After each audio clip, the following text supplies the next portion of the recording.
நிலை வாழ்வழிக்கும் வார்த்தைகள் உம்மிடம்தானே உள்ளன. அல்லேலூயா, அல்லேலூயா, அல்லேலூயா, அல்லேலூயா.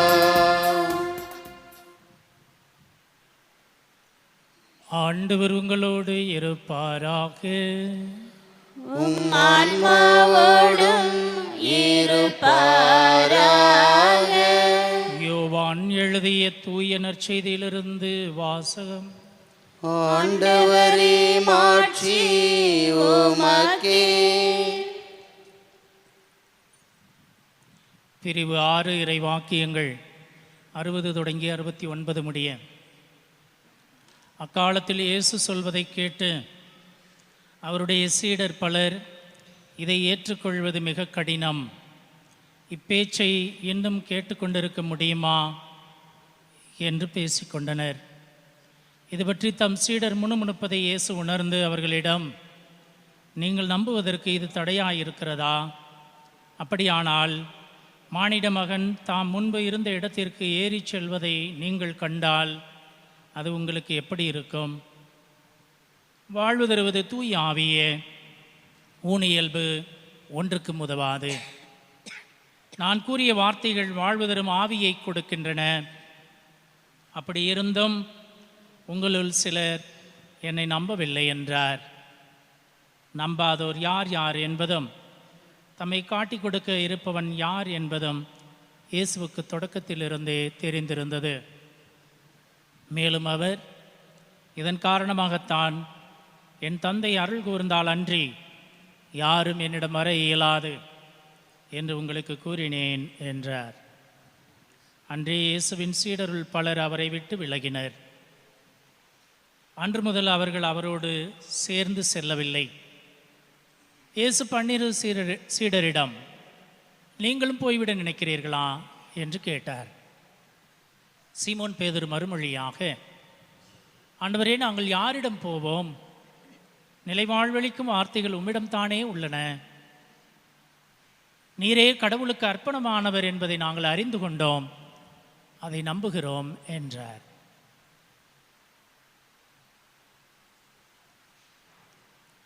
ஆண்டவரின் அருள்வாக்கு. கிறிஸ்துவே உமக்கு புகழ்.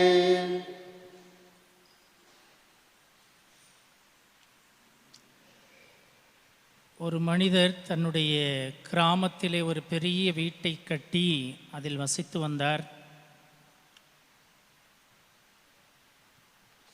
சில காலம் கழித்து அவர் டவுனுக்கு போகலாம், பிள்ளைங்களை படிக்க வைப்பதற்கும் வேலை செய்வதற்கும் அது உதவியாக இருக்கும் அப்படின்னு சொல்லிட்டு வீட்டை காலி பண்ணிவிட்டு டவுனுக்கு போகலான்னு நினச்சார்.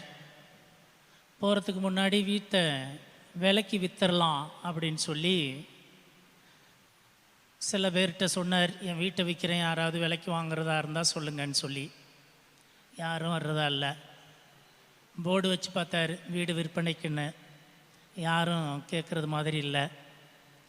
என்னடா பண்ணுறது, நம்ம பிளான் ஒன்றும் சக்ஸஸ் ஆகாத போல இருக்கே அப்படின்னு சொல்லி யோசிச்சுக்கிட்டு இருக்கும்போது ஒரு ஆள் வந்து, நான் வீட்டை வாங்கிக்கிறேன் அப்படின்னார். இவர் ஒரு விலையை, நியாயமான விலையை அவர் சொன்னார்.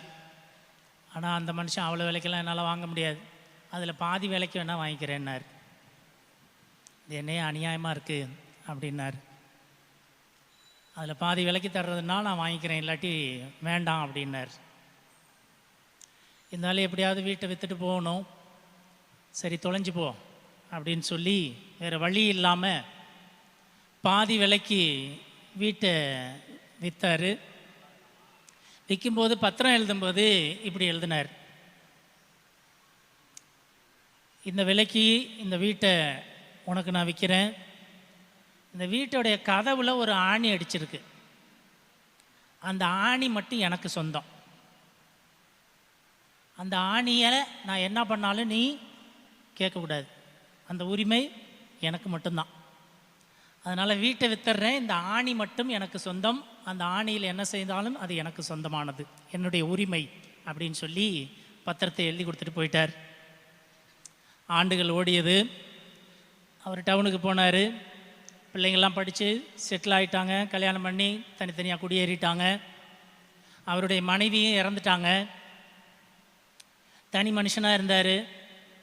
இனிமையாக நம்ம வாடகை வீட்டில் இருந்துக்கிட்டு பேசாமல் நம்ம கட்டின வீடு ஒன்று கிராமத்தில் இருக்கு, அங்கேயே போய் குடியிருக்கலாம் அப்படின்னு சொல்லிட்டு திரும்பி கிராமத்துக்கு வந்தார். அந்த ஆள்கிட்ட இந்த வீட்டை எனக்கு திருப்பி கொடுன்னு கேட்டார்.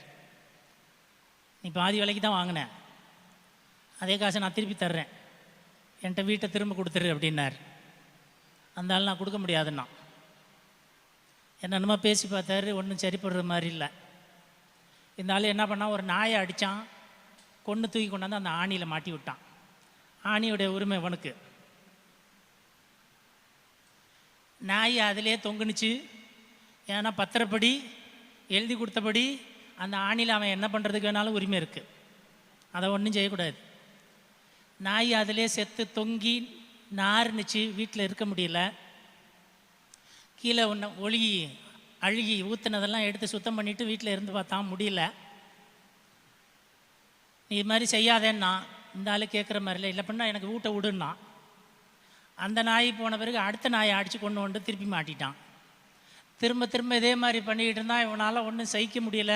தொலைஞ்சு போடா சனியனேன்னு சொல்லி அதே காசை திருப்பி கொடுத்துட்டு வீட்டை காலி பண்ணிவிட்டு அவன் போயிட்டான். இது கதை. அப்படி ஒன்று நடந்துச்சா அப்படின்லாம் கேட்கக்கூடாது.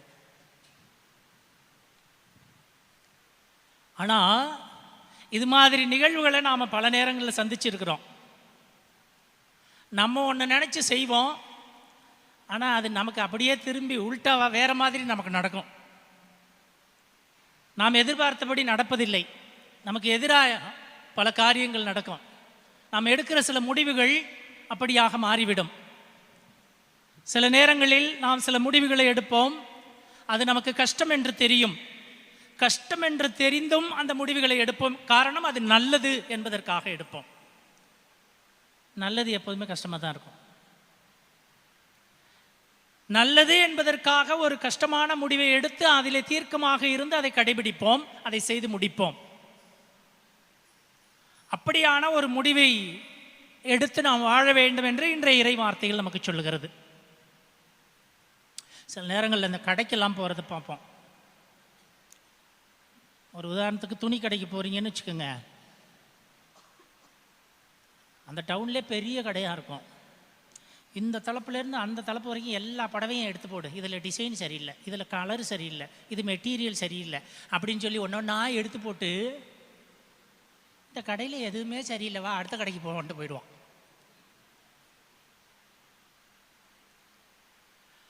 அப்படி 2 கடைக்கு 4 கடையாக பார்த்து எல்லாத்தையும் கீழே சரிச்சு போட்டு வேலை செய்கிறவனே வெறுத்து போகிற அளவுக்கு பார்த்துவிட்டு அதில் 4 எடுத்து வச்சு இதில் அந்த சிவப்பு கலர் நல்லா தான் இருக்குது, இல்லை இல்லை இதை விட அது நல்லா இருக்குது அப்படின்னு சொல்லி அங்கேருந்து வீட்டுக்கு எடுத்துகிட்டு வந்துட்டு பேசாமல் அந்த சிவப்பு கலரே எடுத்துருக்கலாம். சில பேருக்கு இந்த முடிவு எடுக்கிறது பெரிய கஷ்டம். ஹோட்டலில் நான் பார்த்துருக்குறேன், கூட வர்றவங்க ஹோட்டலில் போயிட்டு உட்கார்றது சாப்பிட்றதுக்கு உட்காருவோம், எதை சாப்பிட்றதுன்னு முடிவு எடுக்க தெரியாது. உனக்கு என்ன வேணும் நீங்களே சொல்லுங்க, டே உன் வயிறு உனக்கு தேவையானது அது வீட்டில் தான் செஞ்சு வச்சிருக்கிறத சாப்பிட்றது, ஹோட்டலுக்கு வந்திருக்க யுவர் சாய்ஸ், நீங்கள் சொல்லுங்க ஏதாவது அப்படிம்பா.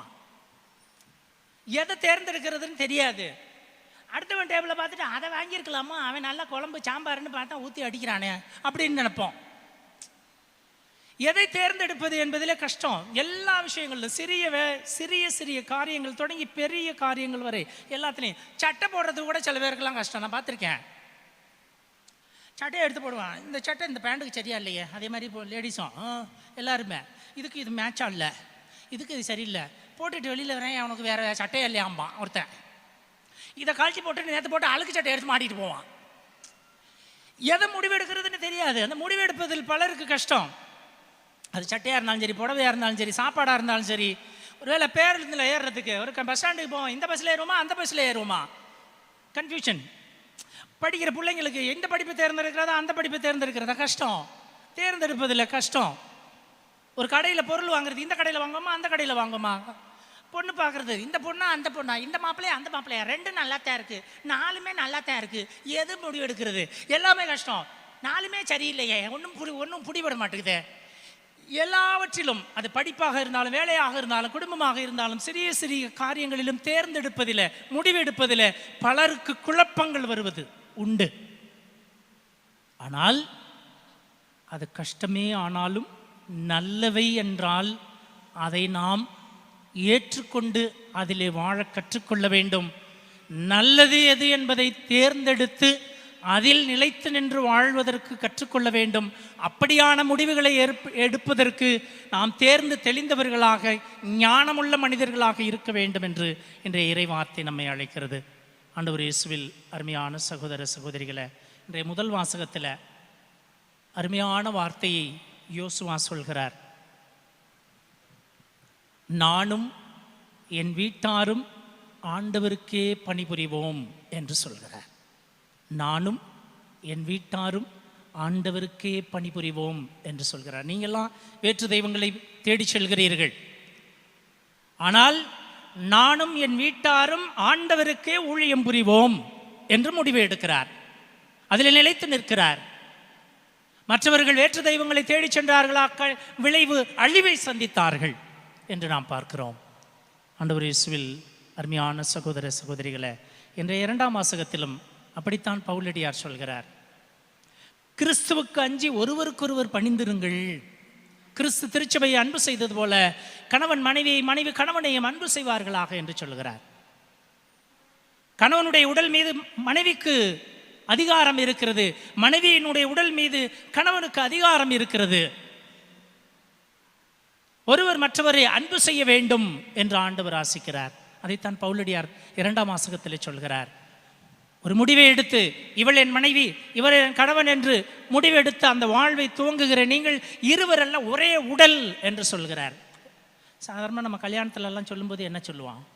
இருமனம் இணைவது திருமணம் அல்லது ஒரு மனம் அப்படின்னு சொல்கிறீங்க. அப்படித்தானே நம்ம சொல்கிறோம். 2 மனங்கள் இணைவது தான் திருமணம்னு சொல்கிறான். ஆனால் பைபிள் அப்படி சொல்லலைங்க. பைபிள் அப்படி சொல்லலை. இனி அவர்கள் இருவரெல்லாம் ஒரே உடல் என்று சொல்லுகிறது. அதுதான் பவுலடியார் 2ஆம் வாசகத்தில் தொடக்க நூலில் சொன்ன அந்த வார்த்தைகளை எடுத்து சொல்லுகிறார். ஒருவர் தன்னை வெறுப்பாரா, தன் உடலை வெறுப்பாரா? வெறுக்க மாட்டாரே. அப்ப கணவன் மனைவி என்று ஆகிவிட்டவுடன் மனைவியினுடைய உடல் மீது உரிமையும் கடமையும் உனக்கு இருக்கிறது, கணவனுடைய உடல் மீது உரிமையும் கடமையும் உனக்கு இருக்கிறது. அப்ப தன்னுடைய உடலை தானே வெறுப்பாரா? வெறுக்க மாட்டார். அப்ப தன் மனைவியின் உடலை தன் உடலாக பாவிக்கின்ற போது அதை அவர் வெறுக்க மாட்டார், அன்பு செய்வார். அப்படியாக நீங்கள் ஒரே உடலாய் இருக்க வேண்டும் என்று விவிலியம் சொல்கிறது. 2 மனங்கள் மட்டுமல்ல, உடலே ஒன்றாகிவிட்டால் மனங்கள் 2ஆக இருக்க முடியாது. அப்படி நீங்கள் ஒன்றுபட்டு வாழ வேண்டும் என்று விவிலியம் சொல்கிறது, இறை வார்த்தை சொல்கிறது. இன்றைய 2ஆம் வாசகத்தில் பவுலடியார் சொல்கிறார். ஒரு முடிவெடுத்து இவள் என் மனைவி இவர் என் கணவர் என்று முடிவெடுத்து நீங்கள் வாழுகின்ற இந்த குடும்ப வாழ்வில் ஒருவரை ஒருவர் அன்பு செய்வதில் கிறிஸ்து திருச்சபையை அன்பு செய்தது போல கணவன் மனைவியையும் மனைவி கணவனையும் அன்பு செய்வார்களாக. அந்த முடிவில் நிலைத்து நின்று வாழுங்கள். குறைகள் இருக்கலாம், அந்த குறைகளோடு ஒருவரை ஒருவர், உனக்கிட்ட குறை இருந்தால் நீ ஏற்றுக்காம இருப்பியா? ஒரே உடல் தானே. அந்த குறைகளோடு ஏற்றுக்கொண்டு அன்பு செய்ய கற்றுக்கொள். அப்படி வாழ நீ முடிவெடுத்து அந்த வாழ்க்கையில் நிலைத்து நின்று வாழ கற்றுக்கொள் என்று இறைவார்த்தை நமக்கு சொல்கிறது. இன்றைய நற்செய்தி வாசகத்தில் ஆண்டவர் இயேசு நீங்களும் போய்விட நினைக்கிறீர்களா என்று சீடர்களை பார்த்து கேட்கிறார். நீங்களும் போய்விட நினைக்கிறீர்களா? இந்த பேச்சு மிதமிஞ்சி போகிறது. இதை யார் கேட்டுக்கொண்டிருப்பார் என்று சொல்லி எல்லாரும் போய்விட்டார்கள். சீடர்கள் சொல்லி கூட வந்தவர்கள், அவருடைய வார்த்தை போதனையை கேட்டவர்கள், அவர் செய்த புதுமைகளை ஏற்றுக்கொண்டவர்கள், பார்த்தவர்கள், ரசித்தவர்கள் எல்லோரும் அவரை விட்டு போய் விடுகிறார்கள். சீடர்களை பார்த்து கடைசியாக கேட்கிறார், நீங்களும் போறதுனா போங்கடாங்கிறாரு. ஆனால் பேதுரு சொல்கிறார், ஆண்டவரே நாங்கள் யாரிடம் போவோம்? நிலைவாழ்வளிக்கும் வார்த்தைகள் உம்மிடம் தானே உள்ளன என்று சொல்லுகிறார். இந்த முடிவை நாம் எடுத்து வாழ வேண்டும். இந்த உலகத்தின் காரியங்கள் அழிவை தருவதை, இந்த உலகத்தின் காரியங்களை தேடுவதை விட ஆண்டவரே நாங்கள் உம்மிடம்தான் வருவோம், உம்முடைய வார்த்தைகள் தான் வாழ்வளிக்கின்றன என்ற முடிவை எடுத்து பேதுருவை போல நாம் அறிக்கையிட்டு வாழ அழைக்கப்படுகிறோம். யூத சமூகத்தில் இப்படி ஒரு பழக்கம் இருந்ததாம். ஃபிகரின்னு சொல்லுவாங்க. விரல் அளவில் ஒரு சிலையை செஞ்சு பாக்கெட்டில் வச்சுக்குவாங்களாம். வேற்று தெய்வங்களுக்கென்று அவர்கள் உருவங்களை செய்து கொண்டார்கள், அந்த தெய்வங்களை வணங்கினார்கள். அப்படியாக ஒரு பழக்கம் இருந்ததாம். விரல் அளவிலே ஒரு உருவத்தை செய்து, அந்த வேற்று தெய்வங்களின் உருவத்தை விரல் அளவிலே செய்து அதை பாக்கெட்டில் வச்சுக்கிட்டாங்களாம். நான் சில பேரை பார்த்துருக்குறேன். காரில் பைக்கிலலாம் ஏதாவது ஒட்டி வச்சுருப்பாங்க, ஏதாவது வச்சுருப்பாங்க. அந்த மாதிரி அது புது கார் வாங்கினாலும் அதில் அது மாதிரி வாங்கி ஒட்டி வச்சுக்குவாங்க. சில பேர் பாக்கெட்டில் வச்சுப்பாங்க ஒரு அட்டை. நான் 3 மணி ஆனால் இறை இறக்கத்தின் ஜெபம் சொல்லுவேன் ஃபாதர், இந்த அட்டை எப்போதுமே என் பாக்கெட்டில் இருக்கும், என் பர்ஸில் இருக்கும் அப்படின்னு சொல்கிறவங்களை நான் பார்த்துருக்குறேன். அந்தோனியார் ஜெபம் சொல்லுவேன், குழந்தை இயேசு ஜெபம் சொல்லுவேன், என் பாக்கெட்லேயே இது இருக்கும் அப்படின்னு சொல்லுவாங்க. அதே மாதிரி அவர்களிடம் ஒரு பழக்கம் இருந்தது, யூத மக்களிடம். ஃபிகரின், ஒரு சிறிய விரல் அளவு சிலையை தங்களுடைய பாக்கெட்டில் வைத்துக் கொள்வார்களாம். இன்னைக்கு நம்மகிட்ட இருக்கிற பல மூட பழக்கங்கள் அப்படித்தான். தாயத்தை மந்திரிச்சு கட்டுறேன், கயிறு மந்திரிச்சு கட்டுறேன், காப்பு போடுறேன்னு சொல்லி பழக்கம். அது சிறிய பொருள் தான், ஆனால் அதுதான் வாழ்க்கை என்று நான் நம்புகிறேன். இது இருந்தா எனக்கு ராசி அப்படின்றான்.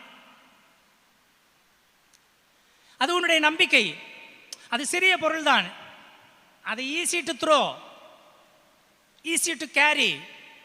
எடுத்து செல்வதற்கு எளிதாக இருக்கும், எடுத்து எறிவதற்கும் எளிதானது. ஆனால் அதுதான் நம்பிக்கை என்று வாழுகின்ற போது அது நாம் வாழ்க்கையை அழிவுக்கும் இட்டு செல்லும், வாழ்வுக்கும் இட்டு செல்லும். நாம் எதை தேர்ந்தெடுக்கிறோமோ, இது நல்லது என்று தேர்ந்தெடுத்து அதிலே வாழ்கின்ற போது அது என்னை வாழ்வுக்கு இட்டு செல்லுகிறது. எது தீயதோ அதை நான் தேர்ந்தெடுத்து அந்த முடிவை எடுத்து அதிலே நான் வாழ்கின்ற போது அந்த நம்பிக்கை என்னுடைய வாழ்க்கையை அழிவுக்கு இட்டு செல்லும் என்பதற்கு அடையாளங்கள் இவை. ஆண்டவர் இயேசுவில் அருமையான சகோதர சகோதரிகளை, டிராவல் ஃபார்மேட் என்று சொல்லுவார்கள். நம்முடைய வாழ்க்கையின் பயணத்திற்கான இந்த விதிமுறையை எது நல்லது என்று தேர்ந்தெடுத்து அதை முடிவெடுத்து அதிலே நாம் வாழ கற்றுக்கொள்ள வேண்டும். அதுதான் கடவுளுக்கு உகந்த வாழ்வாக இருக்க முடியும் என்பது இன்றைய இறைவார்த்தை நமக்கு கற்றுத்தருகின்ற பாடம். யோவான் நற்செய்தி 6வது பிரிவு 65வது இறைவாக்கியம் சொல்லுகிறது, என் தந்தை அருள் கூர்ந்தால் அன்றி யாரும் என்னிடம் வர இயலாது. இன்றைய நற்செய்தியிலே ஆண்டவர் இயேசு சொல்கிறார், என் தந்தை அருள் கூர்ந்தால் அன்றி யாரும் என்னிடம் வர இயலாது. நான் முடிவெடுத்துட்டேன், நான் செஞ்சிருவேன், முடியாது. தந்தை அருள் கூர்ந்தால் அன்றி யாரும் என்னிடம் வர இயலாது. ஆனால் தந்தையாகிய கடவுள் ஒரு முடிவெடுத்து இந்த உலகத்தின் மனிதர்கள் அனைவரையும் மீட்க வேண்டும் என்பதற்காக தன் ஒரே மகனை உலகிற்கு அனுப்பி சிலுவையில் சிந்திய இரத்தத்தினால் நம்மை எல்லாம் மீட்டு கொண்டிருக்கிறார். அந்த கடவுள் இருகரம் விரித்தவராய் நம்மை எதிர்பார்த்து காத்திருக்கிறார். நீ என்னிடம் வருவாயா என்று எதிர்பார்த்து காத்திருக்கிறார். We are not just the chosen people but also the choosing people என்று ஆங்கிலத்தில் சொல்வார்கள். கடவுளால் தேர்ந்தெடுக்கப்பட்ட மக்கள் மட்டுமல்ல, நாமும் விரும்பி கடவுளை தேர்ந்து கொள்ள வேண்டும், கடவுளோடு பயணிக்க வேண்டும், கடவுளோடு இருக்க வேண்டும். அந்த முடிவை நாம் எடுக்காத போது, அந்த சுதந்திரத்தை நாம் பயன்படுத்தி அந்த முடிவை நாம் எடுக்காத போது நாம் அழிவின் பாதையிலே செல்லுகிறோம் என்பதைத்தான் இன்றைய இறைவார்த்தை நமக்கு சொல்லுகிறது. பல வேளைகளில் நாம் 2 கட்டான் மனநிலையிலேயே வாழ்ந்து கொண்டிருக்கிறோம். ஒரு ஆள் போய் தினம் கோயிலுக்கு மெக்கேல் சமண திருவத்தை தொட்டு தொட்டு கும்பிடுவாராம். சாமியார் பார்த்துக்கிட்டே இருந்திருக்கிறாரு. அந்த ஆள் என்ன பண்ணுவாராம், முதல்ல மெக்கேல் சமணசி மேலே தொட்டு கும்பிடுவாராம், அப்புறம் கீழே இந்த சாத்தா மாதிரி ஒரு உருவம் செஞ்சு வச்சுருப்பான், அதையும் தொட்டு கும்பிடுவாராம். சாமியார் பார்த்துட்டு ஒரு நாள் கேட்டிருக்காரு, ஏயா மெக்கேல் சமணசி திருவத்தை தொட்டு கும்பிடுற, ரைட்டு கீழே இருக்கிற சாத்தாஞ்சு அந்த உருவத்தையும் ஏன் தொட்டு கும்பிடுற அப்படின்னு கேட்கும்போது அவர் சொன்னாராம், மோட்சத்துக்கு போனால் அவர் பார்த்துக்குவாரு, நரகத்துக்கு போனால் இவர் பார்த்துக்குவாருன்னாராம். 2 கட்டான் மனநிலையில் நாம் வாழக்கூடாது. இப்படியும் வாழ்வேன் அப்படியும் வாழ்வேன் என்று 2 கட்டான் மனநிலையில் நாம் வாழக்கூடாது.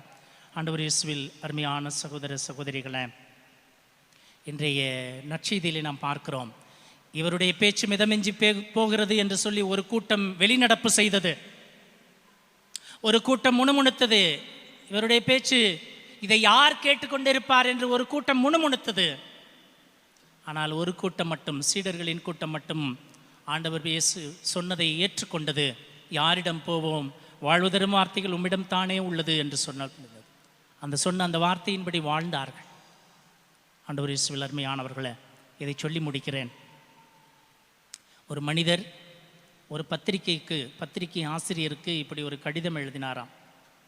ஒரு பத்திரிகை ஆசிரியருக்கு, அந்த மனிதர் பத்திரிகையை வாங்கி தினமும் படிக்கிறவர், அந்த பத்திரிகை ஆசிரியருக்கு இப்படி ஒரு கடிதம் எழுதினாராம். நான் 30 வருஷமாக கோயிலுக்கு போகிறேன். 30 வருஷத்தில் எப்படியும் நான் 3000 பிரசங்கத்தை கேட்டிருப்பேன். சாமியார் வைக்கிற எந்த பிரசங்கமும் என் வாழ்க்கையை மாற்றினதா எனக்கு தெரியல. நான் அப்படியே தான் இருக்கிற மாதிரி நான் நினைக்கிறேன். நான் பெருசாக மாறினது மாதிரி எனக்கு தெரியல. நான் கோயிலுக்கு போகிறதும் வேஸ்ட்டுன்னு நினைக்கிறேன், இந்த சாமியார் பிரசங்கம் வைக்கிறதும் வேஸ்ட்டுன்னு நினைக்கிறேன் அப்படின்னாராம். அப்படின்னு சொல்லி எழுதினார். அதை அப்படியே பத்திரிகையில் அந்த ஆசிரியர் பதிவிட்டாராம். பதிவிட்டுட்டு கீழே அடுத்த இதழில் இதற்கான பதில் வரும்னு சொல்லி போட்டு விட்டார். அடுத்த இதழுக்காக இந்த ஆள் என்னடா சொல்ல போகிறாருன்னு காத்துக்கிட்டு இருந்தார். அடுத்த இதழில் அந்த பத்திரிகை ஆசிரியர் முதல்ல சொன்ன அந்த மனிதருக்குடைய அந்த பகுதிக்கு பதில் எழுதினார். அவர் இப்படி தான் எழுதினாராம்: நான் கடந்த 30 ஆண்டுகளில் என்னுடைய மனைவி சமைத்து கொடுத்த ஏறக்குறைய 32,000 சாப்பாடை சாப்பிட்ருக்கிறேன். 30 வருஷத்தில் 32,000 சாப்பாட்டை நான் சாப்பிட்ருப்பேன். 32,000 தடவை சமைச்சு கொடுத்துருப்பா ஒரு தோராயமாக. அத்தனை சாப்பாட்டையும் நான் சாப்பிட்ருக்கேன். அந்த மெனுவெல்லாம் எனக்கு ஞாபகமே இல்லை. நேற்று என்ன சமைச்சு கொடுத்தா, போன வாரம் என்ன சமைச்சு கொடுத்தா, காலையில் என்ன சமைச்சு கொடுத்தா, நைட்டு என்ன சமைச்சு கொடுத்தான்னு எந்த மெனுவுமே எனக்கு ஞாபகம் இல்லை. சுத்தமாக ஒருத்தர் தோராயமாக சொல்லிடுவேன், சோறு ஆக்கி போட்டிருப்பா, தோசை சுட்டு கொடுத்துருப்பான்னு ஏதாவது சொல்லலாம். எல்லா மெனுவும் எனக்கு ஞாபகம் இல்லை. அட் ரேண்டம் ஒன்று ஞாபகம் இருக்கும், அவ்வளோதான். ஆனாலும் அவள் 32,000 முறை சமைத்து கொடுத்ததால் தான் நான் உயிர் வாழ்கிறேன். என்னுடைய உடலின் தேவைக்கு என் மனைவி சமைத்து கொடுத்த அந்த உணவு எனக்கு தேவையாயிருந்தது, அதனால் நான் உயிர் வாழ்கிறேன். என்னுடைய ஆன்மீக தேவைக்கு இறை வார்த்தையை நான் என் காதால் கேட்கவில்லை என்றால் ஐ எம் ஸ்பிரிச்சுவலி டெட் என்று சொன்னாராம். நான் ஆன்மீக வாழ்வில் இறந்தவனாய் இருப்பேன். நான் என்னுடைய ஆன்மீக வாழ்க்கையில் செத்தவனாகி இருப்பேன். ஆகவே நான் கேட்கிற இறை வார்த்தை, நான் படிக்கிற இறை வார்த்தை, நான் சிந்திக்கிற இறை வார்த்தை என் வாழ்க்கையில் கண்டிப்பாக மாற்றத்தை கொடுக்கும், அது எனக்கு வாழ்வளிக்கும் என்று அந்த பத்திரிகை ஆசிரியர் பதில் எழுதினாராம். ஆண்டவர் இயேசுவில் அருமையானவர்களே, நாம் எதை தேர்ந்து கொள்கிறோம்? கடவுளுக்கு உகந்ததை தேர்ந்து கொள்கிறோமா? இன்றைய நற்செய்தி வாசகத்திலே நாம் வாசிக்க கேட்டது போல கடந்த 5 வாரமாக யூக்கரிஸ்டிக் டிஸ்கோர்ஸ் என்று சொல்வார்கள். The life giving bread discourse, வாழ்வுதருகின்ற வார்த்தைக்கான தொடர் 5 வாரங்களாக நாம் வாசிக்க கேட்டோம். யோவான் நற்செய்தி 6வது அதிகாரம் நற்கருணை பிரசன்னத்தை பற்றியும் தன் வார்த்தையை பற்றியும் சொல்லுகின்ற அந்த வார்த்தையை கேட்டு அதன்படி நாம் நடக்கிற போது கடவுளுக்கு உகந்த மனிதர்களாக நாம் இருப்போம். நல்லதை தேர்ந்து கொள்வோம். நல்லதை தேர்ந்து கொண்டு அந்த முடிவிலே வாழ்வது கடினம். ஆனால் அதுதான் கடவுளுக்கு உகந்தது, அதுதான் மன நிறைவை தரும், அதுதான் வாழ்வுக்கு இட்டுச் செல்லும்.